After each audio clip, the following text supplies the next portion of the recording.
Assalamualaikum warahmatullahi wabarakatuh, sahabat inspirasi, salam sukses luar biasa. Kembali ke channel saya Hardi Aji Badarwi dengan konten video motivasi, vlog bermanfaat, musik inspiratif, dan tutorial. Baik, dalam kesempatan ini, ya yang sebelumnya saya sudah sampaikan kepada Anda, video motivasi kali ini yaitu obrolan inspiratif yang kedua. Yang pertama kita sudah mengundang seorang dokter yang dulunya mungkin ya 10 besar aja sulit ya dengan keterbatasan, tapi luar biasa ya mungkin dihina, dikritik orang, ternyata dia bisa mencapai menjadi seorang dokter. Nah, kali ini tidak kalah jauh lebih menarik nih. Kita mengundang seorang pembicara dahsyat ya. Di momen pandemi ini di satu sisi banyak orang yang kemudian apa ya usahanya tutup, apa di PHK dan sebagainya. Tapi kali ini pembicara kali ini dia bisa mengambil momentum menjadi orang yang hebat yang memberikan manfaat sangat luas ya, dan dahsyatnya dalam 3 bulan terakhir dia bisa menjadi pembicara bukan ke tataran nasional tapi sampai internasional. Ya, siapa beliau kita lihat dulu ya. Kita kenalkan dulu, di sebelah saya adalah Coach Septarian ya. Gimana Pak Septarian? Piye kabare? Apa kabare? Alhamdulillah, baik. Alhamdulillah. Baik, mungkin kita banyak bertanya-tanya lah sama Pak Septarian ya, kira-kira nih di sebelah ini jujur ya, ini ada eksklusif ya, baru pertama kali Coach Septarian ini tampil di channel ini ya, karenanya beruntung bagi Anda yang menonton video ini. Karena kenapa ya, bagi saya sangat bahagia sekali, luar biasa sekali Coach Septarian sudah menyediakan waktu untuk bisa bisa sharing ya dalam kesempatan ini. Baik, ini dikenal sudah luar biasa ya Coach Septarian. Saya ingin bertanya, kira-kira apa ya, mungkin saya minta apa sih melatar belakangi di momen pandemi ini kemudian berinisiatif ya, gimana caranya menjadi ide-ide itu muncul ketika ada momen pandemi ini. Iya, sebelumnya selamat datang ya para viewer dari YouTube-nya Saudara Hardi. Jadi sebenarnya kalau dibilang sesuatu yang luar biasa sebenarnya nggak gitu juga. Karena memang ini adalah hal yang normal, ya kan. Terlebih lagi memang di masa pandemi seperti sekarang ini adalah kita harus bisa untuk mencari sebuah alternatif. Terlebih lagi kita sebagai seorang anak muda, ya. Biasanya kan kalau anak muda itu kan cenderung nggak bisa diam, ya. Cenderung nggak bisa ketika ada sesuatu yang membuat dia berhenti, maka dia pasti akan mencari alasan ataupun mencari cara bagaimana dia bisa keluar dari situasi tersebut. Nah ini sebenarnya sih kalau mengenai latar belakang itu jauh sebelum 3 bulan sebelum itu sudah sempat terpikirkan kan bagaimana caranya agar terutama para pendidik ya di negeri kita, ya kan, anak-anak muda, Ya. kemudian juga para pengusaha, ya kan, dan juga para guru, ya kan, dosen dan sebagainya itu memiliki sebuah fasilitas ataupun sarana bagaimana caranya memiliki media pembelajaran yang baru. Jadi 3 bulan sebelum pandemi itu sudah pernah terpikirkan, cuman nggak ketemu momentumnya. Wah. Ya. Jadi untuk bisa membuat kita kemudian tersadarkan untuk membuat sebuah inovasi baru, itu kan harus ada momentum nih, kan? Nggak kemudian tiba-tiba kita ada ide langsung keluar jadi, ya enggak. Nah ini bertepatan dengan momen pandemik ya, kalau saya menyebutkan adalah sebagai wabah ya, musibah bagi bangsa kita bahkan juga bagi dunia, ya kan? Dan ternyata ini disambut sangat positif ya, bahkan ini di luar ekspektasi saya secara pribadi ataupun secara personal, karena ide awal ini adalah bagaimana caranya saya bisa memberikan kontribusi. Iya. Jadi kontribusi ini karena kan saya bukan seorang dokter ya, bukan juga seorang perawat ya, bukan juga seorang paramedis ya kan. Dalam situasi yang seperti itu kan akhirnya semua orang terpanggil ya. Dalam situasi semua orang tidak bisa melakukan apa-apa, kemudian bisnis berhenti ya kan, sekolah juga tidak bisa berjalan lagi dengan baik. Nah, kita kan kemudian ada semacam keterpanggilan ya. Bagaimana meskipun kita nggak bisa ngapa-ngapain, tapi kita bisa memberikan kontribusi ya kan, apa yang kemudian bisa kita lakukan. Nah, sebelum dari itu saya membuat sebuah channel juga sebenarnya, channel YouTube ya, walaupun masih amat. Ini ya. Dan ini pun latar belakangnya bukan karena materialistis ya, karena ingin menjadi seorang YouTube yang terkenal ataupun ingin mencari materi dari itu, enggak kan. Tapi bagaimana caranya agar apa saya bisa menyalurkan ya kan potensi yang kemudian saya miliki pada saat itu ya kan. Karena kita belum bicara masalah pembuatan aplikasi ya. Coach lah saya Coach panggilnya. ya. Coach Ardi ya. Tapi Jadi, luar biasa ya jawaban pertama yang sudah saya membuat saya terkesima ya. Tapi sebelum dilanjutkan, kabarnya nih pesertanya itu ribuan dan dari Sabang sampai Merauke ya. Bahkan kabarnya ada dari Jeddah itu. ya. Ini gimana Coach Rian? Ini luar biasa ya. Ya, karena memang kalau peserta itu sebenarnya kita nggak langsung tiba-tiba grup 1.000 orang langsung enggak kan, itu rasanya mustahil ya tiba-tiba seperti itu kan. Tapi kita bertahap ya. Nah, dalam setiap tahapan ini ternyata kita mendapatkan respon yang sangat positif ya. Bahkan bukan hanya dari daerah sekitar kita saja, dari Sumsel itu bahkan disambut sangat positif sekali dari daerah-daerah yang lain ya kan. Nah, yang terakhir ini kita dapatkan bahwa ada salah satu peserta itu juga berasal dari luar negeri ya, tepatnya itu adalah dari Jeddah kan, yang entah dari mana kemudian dapat informasi, akhirnya dia mendaftar dan ikut, dan alhamdulillah dia lulus ya. Jadi ini salah satu yang memotivasi juga ya kan, bahwa apa yang kemudian kita sampaikan selama ini ternyata bisa dirasakan manfaatnya bahkan oleh orang bukan hanya di negeri kita saja, seperti itu. Dan ini menarik ya sahabat inspirasi. Ya jujur saya pribadi 3 bulan terakhir ini ya karena sebagai trainer banyak yang kemudian bukan hanya di cancel ya, tapi ya bukan hanya ditunda tapi di cancel ya training. Tapi luar biasa dengan terinspirasi dari Coach Rian ini, ternyata dengan daring ini, dengan online itu luar biasa ya ngefeknya ya. Manfaatnya untuk orang lain bahkan bukan hanya di Indonesia, di luar negeri. Dan tapi ini gini loh. Saya juga sempat melihat nih browser-browser yang sebelum pelatihannya, kira-kira rugi nggak tuh? Karena jujur ya, saya di luar, kalau face to face, saya sebagai peserta training 3 jam itu aja jutaan. Tapi ini menarik ya, biayanya cuma hanya 50.000 ya, 75.000. Kira-kira gimana nih? Rugi nggak kira-kira ya? Atau kena marah nggak gitu kan? Iya. Jadi betul. Jadi saya juga sempat diskusi ya dengan beberapa orang, bahkan juga kita ada grup para developer ya, tentang program, software dan juga aplikasi. Dan saya juga sempat ditegur ya, bukan hanya dikatakan rugi ya. Saya sempat ditegur, bahkan sempat teman saya sendiri. Bahkan sampai sekarang kita masih berselisih paham ya tentang konsep yang kemudian saya tawarkan kepada publik sekarang ini. Tapi kembali kepada apa yang kemudian latar belakang saya sebelumnya tadi. Pertama memang inti dari mengapa kemudian kita mengadakan kegiatan ini adalah itu bukan semata-mata karena materi itu dulu. Jadi kalau memang hanya kita ingin mengejar materi, pasti akan kelihatan nih dari misal ya, dari kualitas pelayanan, kemudian dari penyampaian dari peserta, kemudian problem solving terhadap permasalahan di setiap pelatihan, itu pasti akan terlihat ya kan.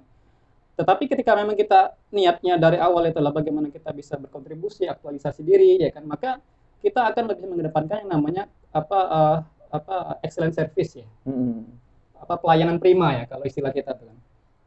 Nah jadi karena memang sudah di latar belakang seperti ini, karena memang saya tidak sendiri ya, saya ini kemarin itu kerjasama juga dengan IGI ya, Ikatan Guru Indonesia ya kan, yang juga bertepatan baru berdiri ya, yang ketuanya itu Pak Sabto Abadi ya, dan beliau ini juga alhamdulillah cukup responsif ya, dan juga punya ide-ide yang patut kita apresiasi, karena memang masih baru, masih muda, tetapi kok bisa memfasilitasi ya kan kegiatan seperti ini ya kan, bertemu dengan saya lalu kemudian kita bisa membuat kegiatan seperti itu. Nah jadi karena memang sudah di latar belakangnya seperti itu, akhirnya kita nggak hitung-hitungan ya, hitung-hitungan, bahkan sempat tercetus itu kalau bisa digratiskan saja ya kan? Luar biasa. Tapi ketika diskusi lebih dalam ya kan, ternyata ketika kita pengen membuat gratis ya kan, karena memang ada beberapa peserta itu kita gratiskan ya, bahkan untuk juga ada beberapa anak didik sekolahan SMA kan, itu kita ada yang digratiskan, ada yang dikasihkan harga itu nggak sampai setengahnya. Iya. Cuman ini juga mungkin berlaku hukum mentalitas juga lah ya.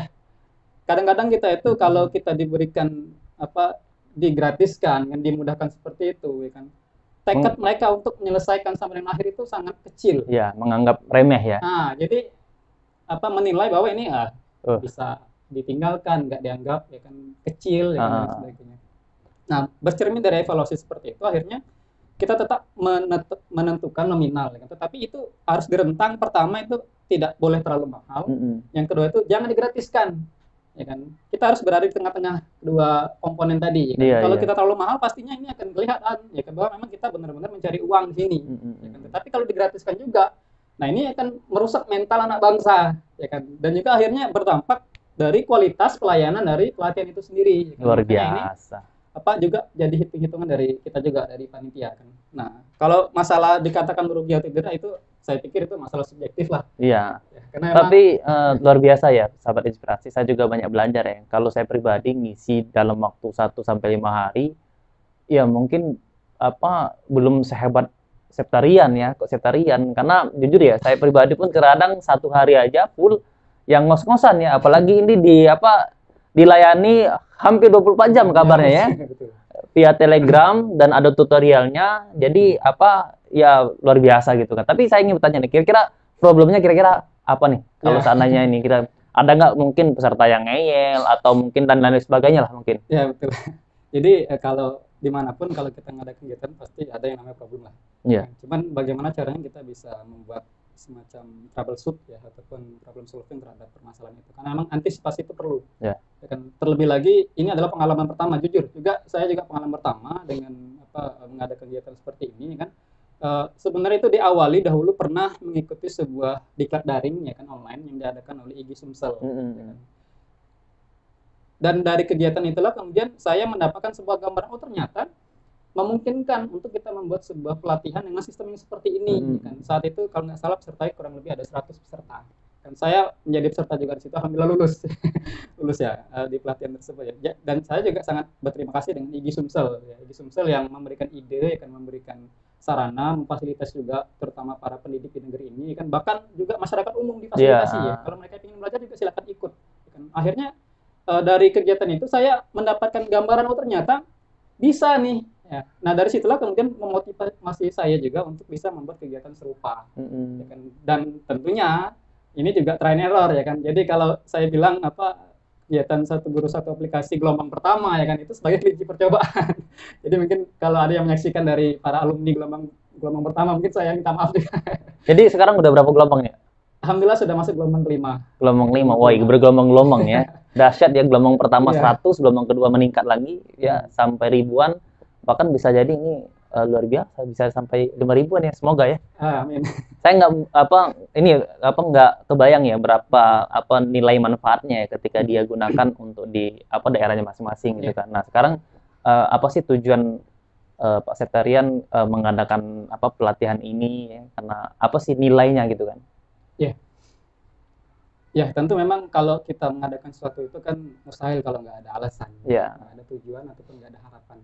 Sebenarnya bercermin dari beberapa kali kita mengadakan sebuah kegiatan, saya sih sempat berpikir ya, karena saya cenderung melihat bahwa dunia developer, jadi kan mungkin Coach Hardy juga pernah berpengalaman ya dalam dunia aplikasi, bahwa memang cenderung dunia developer itu, baik itu di dunia website atau developer website atau developer aplikasi itu terlihat cenderung privat ya, cenderung privat, dan kemudian itu didominasi oleh person-person kan, ataupun oleh lembaga-lembaga tertentu ya kan. Jadi ada semacam kesan kesulitan seseorang kemudian untuk bisa mengakses ke titik itu. Misalnya ada berapa banyak sih kemudian sarana-sarana yang kemudian memfasilitasi bagi seseorang itu untuk bisa mengerti kan sampai dengan kelevelan yang sangat detail dan teknis ya kan, dengan kegiatan-kegiatan yang serupa. Saya pernah melempar pertanyaan kepada semua peserta kan, pernah nggak sih mengikuti pelatihan yang sejenis ya kan, dengan sistem yang ada ya kan, sampai kemudian mendapatkan dampak yang kemudian bisa dimanfaatkan di lembaga masing-masing. Dan saya baca itu kan, saya lempar di forum evaluasi ya, ada forum evaluasi, ternyata memang sebagian besar dari para peserta mereka menilai bahwa ini adalah sifatnya pelatihan yang langka ya. Langka maksudnya itu jarang didengar ya kan, kalaupun ada itu mereka kesulitan untuk menjangkaunya ya, seperti yang dikatakan Coach Hardy tadi ya, mungkin bermasalah dengan masalah nominal ya kan, mungkin juga dengan logika yang kemudian nggak sampai, karena kan dalam developer membangun sebuah website itu kan biasanya kebanyakan orang itu menggunakan coding ya. Coding itu kan menggunakan bahasa-bahasa pemrograman ya. Dan ini juga sebagai kritik saya juga, ya kan, kritik saya juga terhadap dunia developer, ya kan, yang meskipun nggak sepenuhnya juga bisa dibenarkan, ya, karena Ya, juga benar. saya pemain baru, kan. Dan ternyata di latar belakang dari hal seperti itu, saya ingin membuat bahwa dunia developer ini menjadi dunia yang kemudian bersifat publik dan bisa terbuka. Mm-mm. Nah, jadi semua orang bisa mengakses ke dalamnya, kan. Bahkan emak-emak sekalipun, ya. Nah, ini di luar ekspektasi saya, di luar perkiraan saya, kan. Saya cuma menargetkan gitu loh, bahwa para pendidik-pendidik yang kemudian usianya muda, ya kan, yang kemudian mereka juga paham tentang dunia IT, kan. Itu Mm-mm. targetan kita dulu di awal. Awal seperti itu.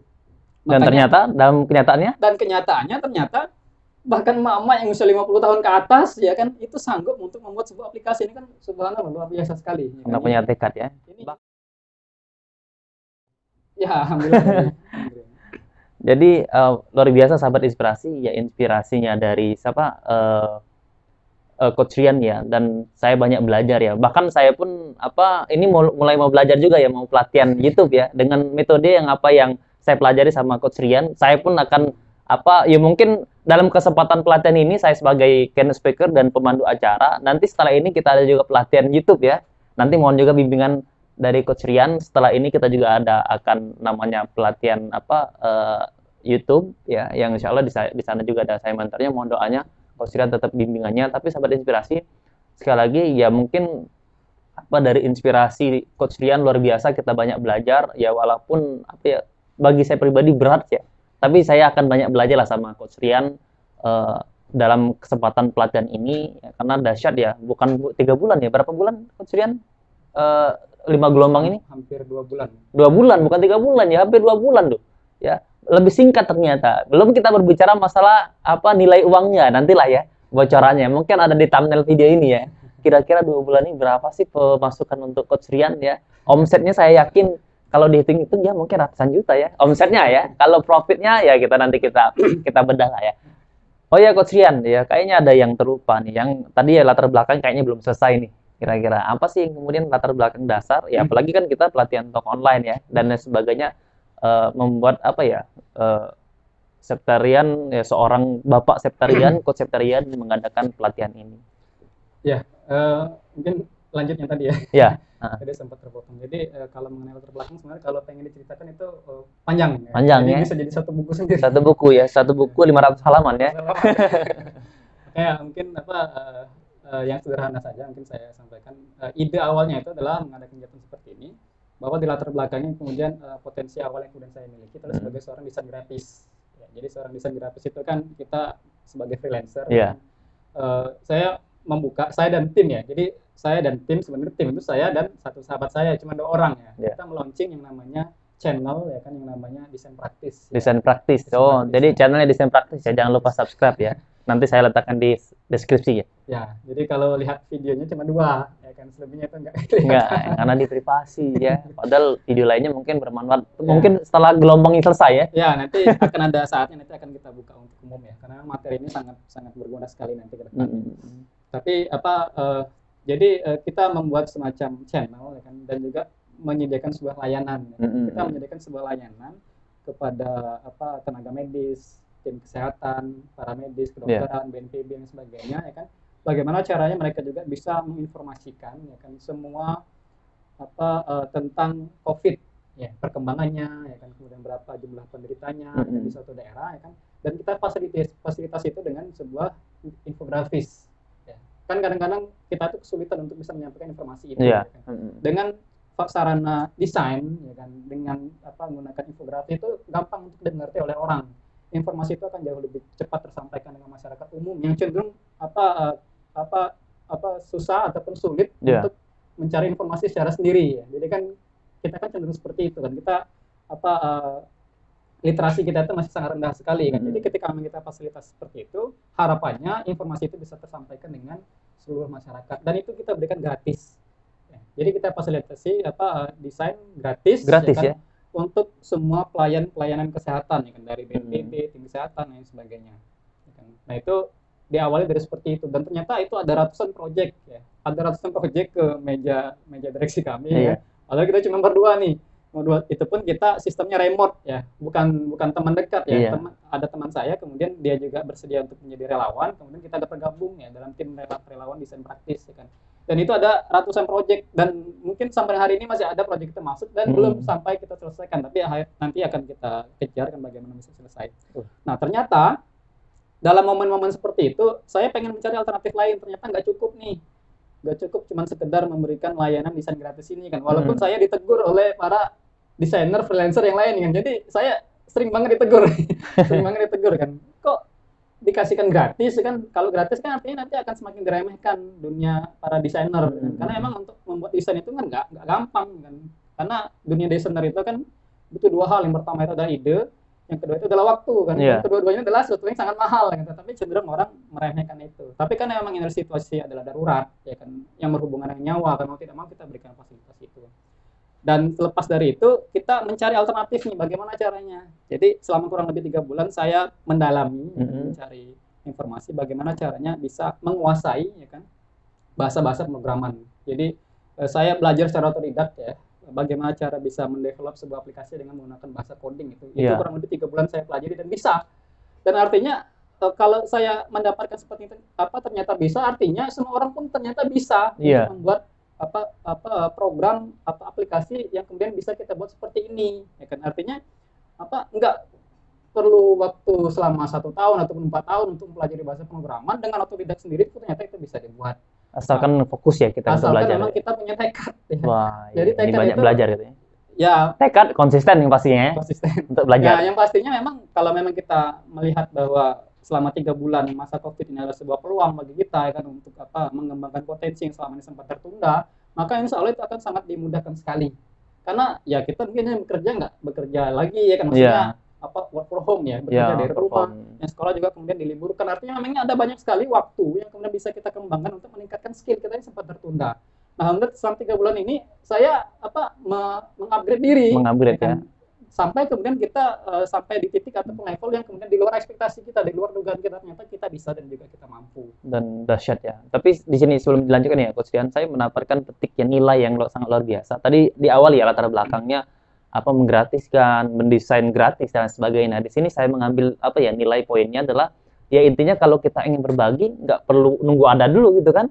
Ya dengan kemampuan kita sekarang ya berbagi dulu, sedekah, dan ternyata Allah membuktikan loh, dengan kita sedekah berbalas, bukan insya Allah versi manusia ya, balasannya dahsyatnya luar biasa. Dalam waktu 2 bulan nggak sampai, seorang septarian terkenal ya, bahkan menjadi pembicara internasional ya, ini luar biasa ini ya, bukan lagi nasional ya, kalau sudah ada dari Jeddah itu luar biasa ya.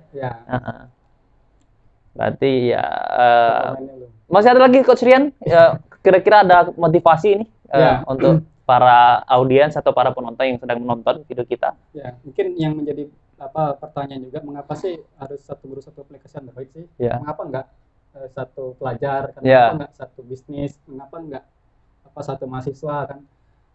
Dan ternyata memang ini ada alasannya tersendiri. Jadi kalau dalam perspektif saya, jadi kan kalau saya itu kan memang berasal dari keluarga guru, ya, dari orang tua, ibu, kan bahkan istri sekarang pun seorang guru kan, guru di kampus, itu kan juga guru kan. Jadi mengapa kemudian kita cenderung untuk memfasilitasi guru? Karena saya menilai bahwa pendidik ini adalah elemen yang terpenting dari sebuah bangsa. Jadi bercermin dari apa yang kemudian dilakukan oleh negara Jepang ketika dia di bom atom Hiroshima dan Nagasaki kan, apa yang kemudian ditanya pertama kali ya kan, ternyata berapa jumlah guru yang kemudian masih ada ya kan. Ternyata guru yang pertama kali ditanyakan ya kan, untuk bisa membangun negeri itu ketika mereka menghadapi sebuah musibah bencana ya kan. Dan ini juga menjadi cerminan bagi kita bahwa sesungguhnya kalau kita ingin ya kan mengubah wajah bangsa kita ini menjadi lebih baik lagi, maka ke depan yang harus kita berikan perhatian yang lebih ya kan, itu adalah para kaum pendidik. Ya kan? Jadi kalau saya jadi presiden nih misalnya, ya doakan saja ya, tahun 2000 berapa? 30-an ya. 30-an lah ya.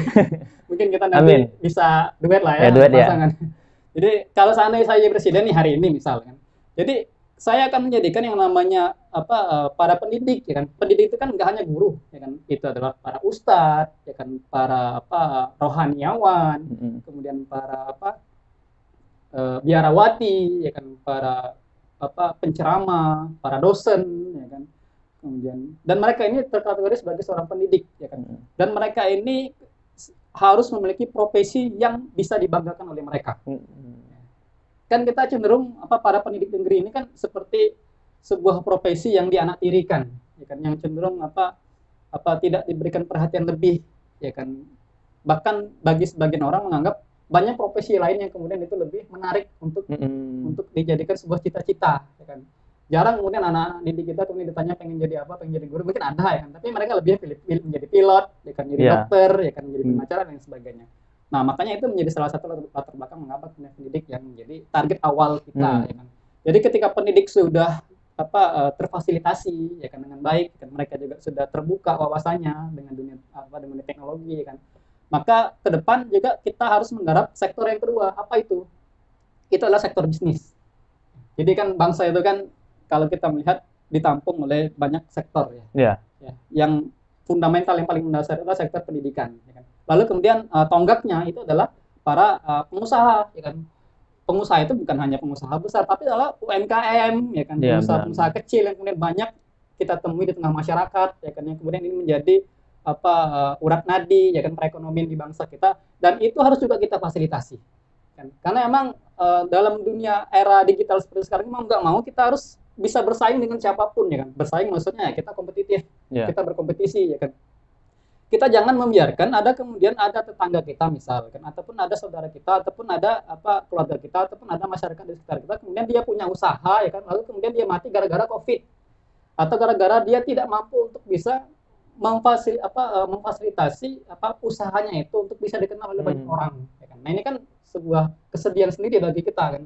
Nah, kalau kita sudah tersadarkan seperti itu, maka kita harus menjadi sebagai sebuah jembatan. Makanya saya pernah membuat di status itu kan, jangan ragu, jadikan kami sebagai jembatan bagi usaha Bapak Ibu untuk kemudian bisa go digital.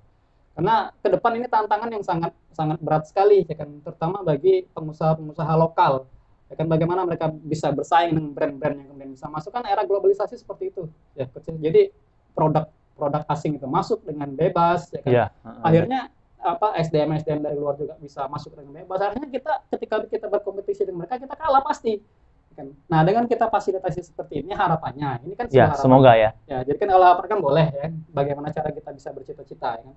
Para pelaku ekonomi, ya kan, di kalangan UMKM, ya kan, menengah ke bawah itu mereka bisa bersaing, ya, juga bisa berkompetisi, ya kan. Kalaupun senjata yang masih belum canggih, minimal mereka sudah siap untuk berlayar di atas samudera digital ini, ya kan. Karena nggak mudah bisa menjadikan sebuah usaha ataupun seseorang kemudian yang awalnya konservatif, ya kan, yang konvensional tradisional, kan, sampai dengan ke digital, kan butuh waktu, ya kan. Terlebih lagi memang ini butuh penyesuaian, ya kan, butuh sarana dan prasarana. Kita fasilitasi itu, butuh proses, ya kan. Kita fasilitasi, kan, kita adakan kegiatan seperti ini. Alhamdulillah saya kenal dengan Coach Hardy, kan. Coach Hardy ini kan memang banyak malang melintang dalam dunia bisnis, ya. Dalam dunia training juga saya banyak belajar dari beliau, kan, bagaimana cara bisa mengkomunikasi. Karena jujur secara pribadi dalam konsep bisnis, ya, itu saya masih belum terlalu banyak mengerti, kan. Nah, mungkin yang Coach Hardy nanti akan bisa lebih banyak memberikan gambaran kepada kita, kan, bagaimana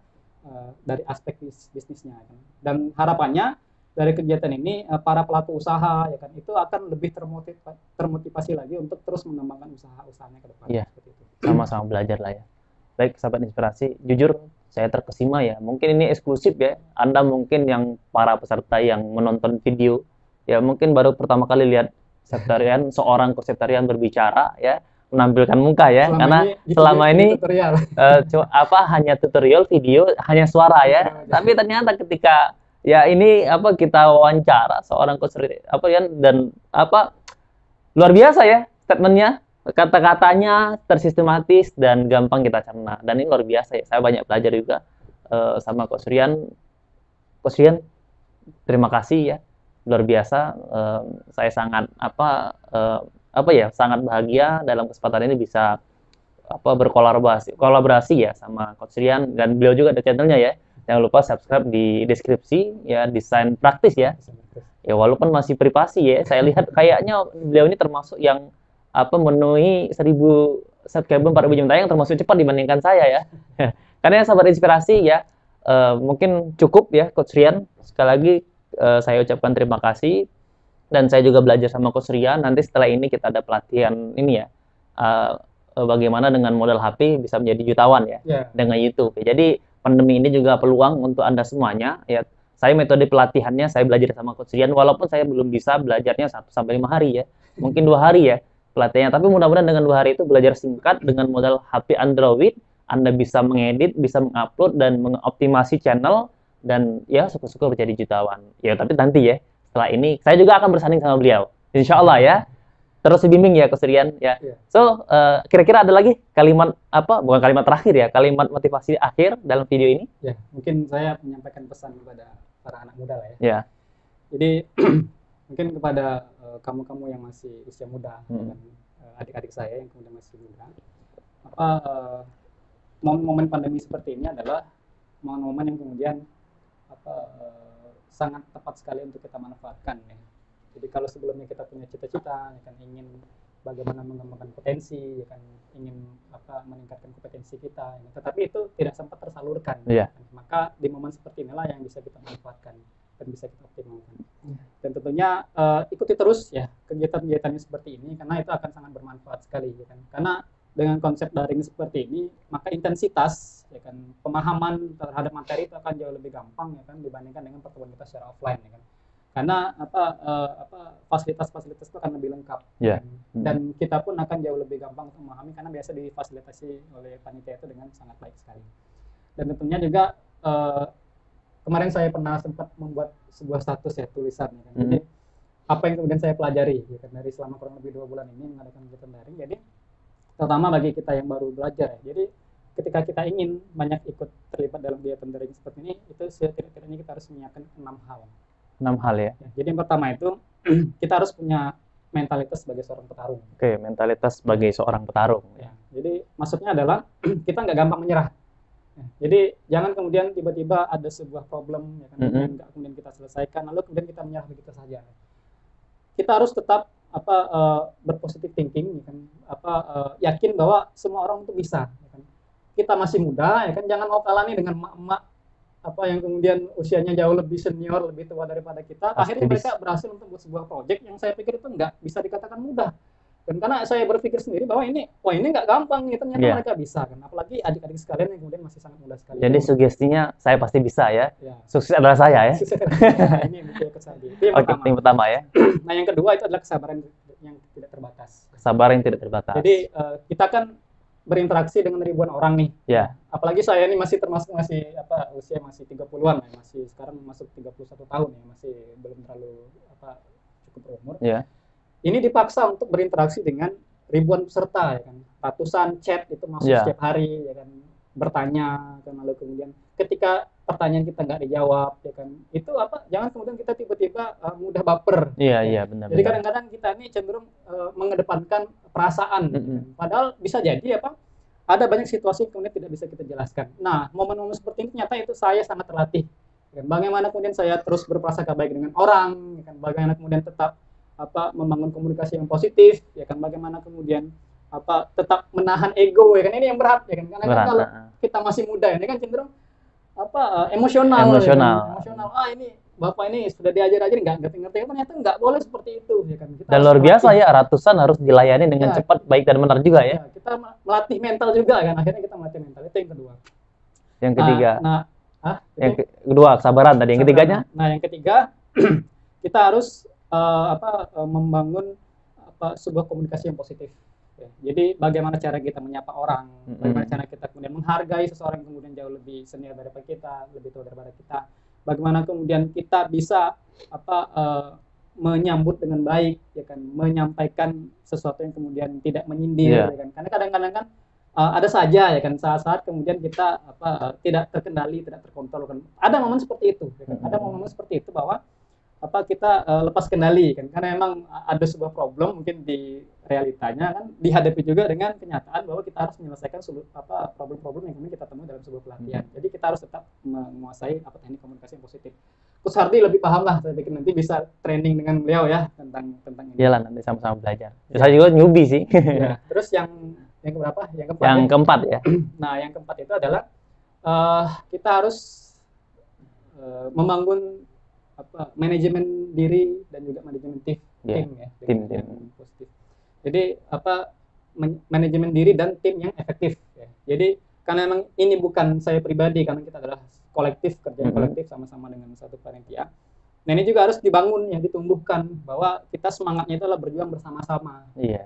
Jangan kemudian one man show kan, satu orang kemudian dia melejit sendiri kan, tapi yang lain kemudian tertinggal, itu nggak boleh ya kan. Kita harus sama-sama berbagi tugas, bagaimana kita bisa mendeliver, bagaimana kemudian kita bisa mendistribusikan tugas dengan baik ya kan, dengan tim kita kan, akhirnya karena biar nanti nggak terbebani satu orang ya. Kalau sudah seperti itu nanti ujung-ujungnya baper ya kan, jadi baper. Nah, ini juga menjadi ujian tersendiri juga bagi saya pribadi, juga bagi teman-teman yang lain. Selanjutnya yang kelima. Oke, yang kelima. Jadi yang kelima ini adalah problem solving yang solutif. Yeah. Mengapa kemudian saya menyebutkan problem solving? Sebenarnya kalau dalam dunia developer itu problem solving itu troubleshooting. Ya, troubleshooting. Troubleshooting. Jadi biar gampang dimengerti oleh orang aja. Ya. Jadi karena memang ada banyak sekali problem yang pun kita temui kan. Jadi mau tidak mau kita harus bisa belajar cepat ya. Istilahnya itu? Quantum learning ya. Ya, quantum learning ya, cepat, mencari solusi yang cepat lah. Ya, bagaimana kan? Kemudian setiap problem itu kita bisa langsung mengetahui, karena kan kadang-kadang komunikasi orang juga, komunikasi besar itu kadang-kadang juga kita sulit untuk memahaminya. Iya. Kan, karena tipu lah, ya kan, karena memang autocorrect lah. Kalau chat kan seperti itu ya tantangannya. Jadi bagaimana kita bisa memprediksi bahwa ternyata ini yang diinginkan oleh peserta, ya kan? Dia ingin jawabannya seperti ini. Maka kita harus bisa mencarikan alternatif solusinya ya kan, nggak boleh satu kan. Kadang-kadang problem itu satu problemnya tapi penyelesaiannya ada banyak sekali kan, atau sebaliknya kan, problemnya banyak ternyata solusinya itu hanya satu ya karena ini jadi ya harus benar-benar kita perhatikan ya. Jadi itu yang kelima. Dan yang terakhir ini adalah tentang kemampuan teknis ya. Jadi saya menyebut yang terakhir, jadi maksudnya adalah ini adalah kemampuan teknis yang tidak main-main ya. Maksudnya bagaimana kondisi setiap, baik itu dari peserta ataupun dari pemateri. Ya, jadi ini dari dua sisi ya. Jadi ke-6 poin ini bukan hanya dari saya pribadi tapi dari ke semuanya ya, dari peserta ataupun dari kita, dari panitia. Jadi kemampuan teknisnya adalah kita harus bisa memahami ya kan konsep dari apa yang kemudian kita sampaikan itu sampai ke titik yang terdetail. Terdetail ya. Ya, jadi detail itu ya. Karena memang ada nanti saya dihadapi oleh pertanyaan bagaimana caranya mematikan komputer? Kan bagaimana itu ada pertanyaannya. Ada yang seperti itu. Masya Allah. Jadi sampai seperti itu kan. Ada juga yang jadi kalau dalam bahasa pemrograman itu kan biasanya kalau simbol titik dua, ya kan, simbol garis bawah itu kan biasanya itu kan sangat berpengaruh sekali, ya kan. Nah itu juga kita harus tahu artinya apa. Ya kan? Kadang-kadang juga ada peserta yang hanya kehilangan tanda 1 titik koma, 1 titik 2 ya kan. Kemudian programnya nggak jalan.